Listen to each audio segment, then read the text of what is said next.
So hello friends, welcome to the YouTube channel of Universal Academy.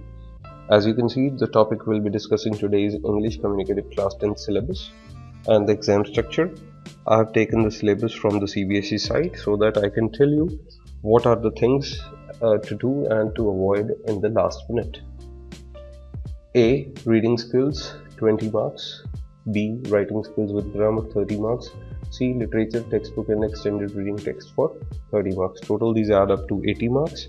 The remaining 20 marks are with the school for your internal assessment.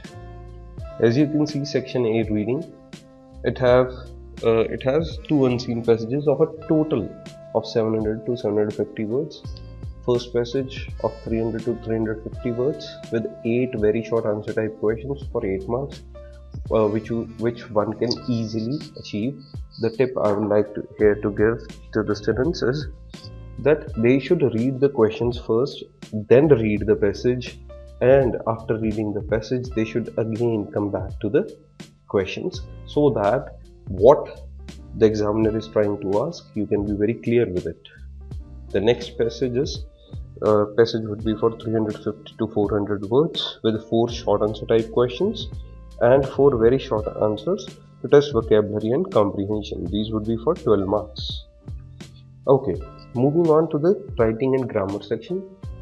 The question they will be asking is for a formal letter that is to be written in 100 to 120 words. The thing that should be kept in mind is the format form of formal letter. Correct format will fetch you half the marks, and half the marks would be with the content. After that, what you need to do is write a short story based on a given outline or cue in about 200 to 250 words. They'll be giving you some clues or hints, and you'll be required to write a short story in 200 to 250 words. This would be for 10 marks. Next, we come to the grammar section. The syllabus, as you can see, includes tenses, modals, use of passive voice, subject-verb concord, reporting, commands and requests, statements, questions, clauses, noun clauses, adverb clauses and conditions in time, relative clauses, determinants, prepositions, etc. All these things are in the syllabus and they might be asked in the form of gap filling with 1 or 2 words to test prepositions, article, conjunction and tenses. These would be for 4 marks. Editing or omissions for 4 marks again. The next thing is sentences reordering or sentence transformation in context. Sentence reordering is jumbled words and sentence transformation is change of speech or change of voice. They might ask you. This should be for 4 marks again. All these sections add up to your formal letter, story writing, gap filling, editing omissions and these sentence formations. These add up to 30 marks of your writing and grammar section. Next, what we get here is literature, textbook and the novel. 1 out of 2 extracts from prose or poetry or play for relevance to context. 4 very short answer questions for 1 mark each. And next question, 4 short answer type questions from the literature reader to test local and global comprehension of theme and ideas. 30 to 40 words each. Each question is of 2 marks and will fetch you 8 marks if you attempt them correctly.